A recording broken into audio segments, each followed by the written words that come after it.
I have explained to you guys before how I believe that the mainstream media colludes with each other. I base this theory on the fact that my job is to study the media every day. My girlfriend sometimes will get aggravated with me because she'll come across something and get excited about it and want to tell me about it, and I already know. How do you know about everything? I can't ever find a topic for you because you already know. I spend hours every day immersed in the mainstream media. It's no different than you guys being familiar with every facet of your job. My news feed is constantly open, constantly refreshing, updating. Now, I don't read every article, but I see the headlines. Throughout the summer, the objective of the mainstream media was pushing the pride.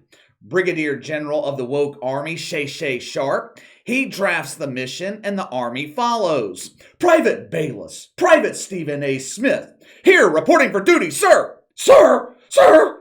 How dare you address me with improper pronouns? We apologize, Brigadier General. We saw the mustache and assumed you were a man. We forgot you exchanged your cucumber for a plunger. That's okay, Private Bayless. Come sit on Shay's lap. Private Stephen, you come sit on my face. Shay has new orders for you. This week, I want all media focused on mythical racism. You are a genius, Brigadier General. Promoting mythical racism will surely increase my Twitter impressions. I am sure to get responses now when I send out my woke mating call. Even though Shay is one of the leaders in the woke army, his influence continues to dwindle. He made some controversial remarks about Aaron Rodgers the other day. I think it was on Monday. It took 3 days for the story to hit the mainstream. 3 days! When I checked the ratings for Undisputedly Woke, I understood why. 144,000 viewers. No one is watching. But anyway, the focus this week of the mainstream media has been on mythical racism. And look, let me explain something real quick. There seems to be some confusion amongst the dumbasses about the term mythical racism. When I use that term, I am not saying racism does not exist. As long as people are on Earth, it will always exist in some form or fashion. We use the term mythical racism when describing cases of fake racism. People like Rachel Richardson and her shit-fuck godmother, Lisa Pamplin, who just make shit up to bring attention on themselves. We are almost 1 week out from when these two women crafted a fairy tale and presented it to the mainstream media. The media, of course, woke up with morning wood every morning this week dreaming about this fairy tale. Ooh, I get so excited when I dream of mythical racism. The characters are so fascinating. Evil Edward, the evil white man. Mary Misogyny. Snow Black and the 7 victims. Joy Reid, the wicked wig of the woke. All of these A-list celebrities, they make my cucumber explode. At this point, most of us normal people, we can say with absolute certainty that Rachel Richardson crafted this entire story. My personal theory is this idea started with her godmother. When looking at situations like this, I always look at who has the most to gain. That old adage, follow the money. Who has the most to gain in this situation? It's not the father. Rachel Richardson, she obtained her 15 seconds of fame. But the fairy godmother, Lisa Pamplin, who's in the middle of a political race, she has the most to gain. Outside of these 3 people, not one person in a week, not one person has come forward and confirmed their version of events. Cops say it never happened. Anonymous source inside the BYU athletic department says it never happened. Numerous people sitting in the section where this supposedly took place say it never happened. The only people believing this fairy tale are the family of Rachel Richardson and the shitfucks in the mainstream media. Oh, and of course, Keithy Olbermann and Deadspin, 2 irrelevant sources of information who remain far outside the mainstream. The rest of us see this for what it really is. Another person with a victim mentality trying to exploit their race for personal gain. BYU has been given plenty of opportunity in the past week to do the right thing. Unfortunately, with every opportunity they were given, they found a way to fuck it up. They banned this innocent dude who's living with a mental disorder. They banned him from attending any BYU athletic event. They enforced and implemented this ban without investigating the incident. guilty until proven innocent.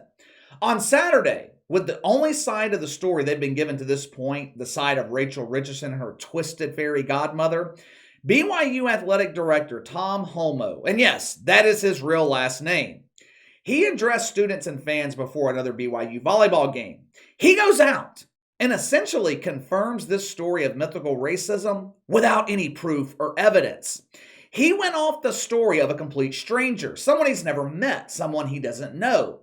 Now, maybe I'm just too skeptical. There's only a handful of people I trust. Rachel Richardson ain't one of them.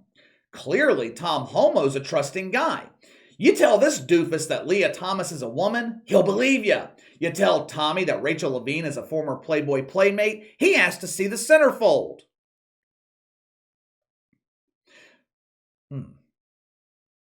That's a disgusting image. But listen to this guy, and I'm trying to be diplomatic here and not use terminology I normally use with members of the woke faith when talking about Tommy. But listen to him pretty much chastise the people who pay the bills at BYU over something that never happened. Roll the film. For those who don't know me, my name is Tom Holmoe. I'm the athletic director at BYU. At last night's game, there were some egregious and hurtful slurs that were directed at members of the Duke University women's volleyball team. I'm the athletic director, and I'm accountable for what happens in all our athletic events. And with that in mind, the process to get better and to heal has already begun, as you can see, and you'll see a little bit more often.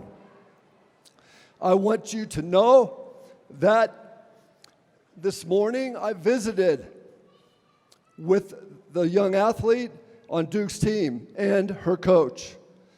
If you would have met her, you would have loved her. But you don't know her, and so you don't feel that way. First of all, what process to heal? Who's going through a healing process?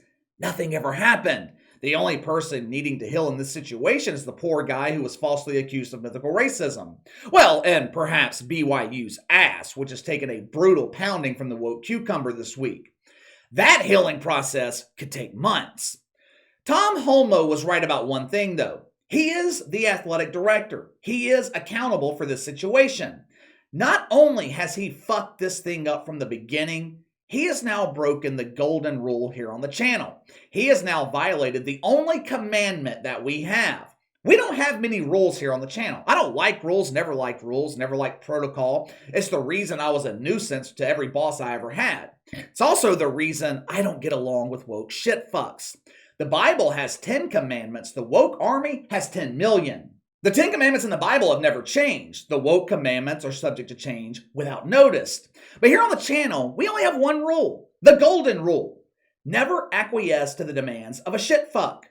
Whether that be in the form of an apology, whether it's a virtue signal, or whether it's in the form of believing whatever fairy tale they're sharing, you never, ever, ever, ever, ever, ever, ever, ever give in to the demands of a shit fuck. These people see that as a sign of weakness, and they will exploit that weakness to their advantage. BYU has violated our golden rule, which unfortunately means I now have to move them into the category of aspiring shit fuck. The over 5,500 people in attendance last Friday night was a record-breaking crowd for a volleyball game at BYU. I hope they enjoyed that revenue and attendance because it will never happen again, at least not in the near future. Tom Holmoe announced yesterday that he was shutting down the student section at BYU indefinitely. We must put an end to this mythical racism. There is only one way to accomplish this goal. Punish white people. Punish the students who pay my salary. Punish girl volleyball players. Wait a minute. First of all, why are we punishing people who had nothing to do with this incident? Wait, I can't even call it an incident because it never fucking happened. Why are we punishing innocent people over a made-up fairy tale? It would be like parents punishing their children after reading them a bedtime story. And the wolf reunited with the sheep, showing that animals too practice the fine art of diversity, equity, and inclusion. The end. Okay, Tommy, story time is over. Now it's time for your punishment. Second, I thought the woke were all about promoting women's sports.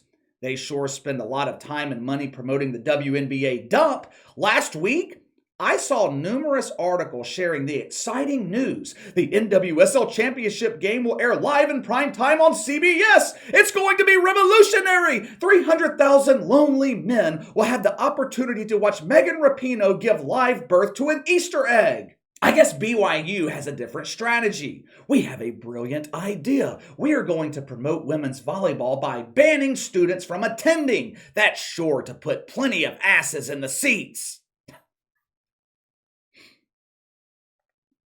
They don't get it. They just don't get it.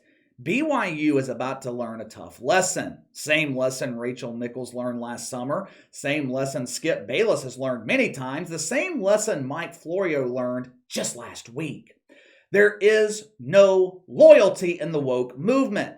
You think because you call out mythical racism, you think because you give in to their demands and believe their fairy tales, these people are going to accept you? But KC, I was invited to the Butt Bongo Festival. It's my first time going. Yeah.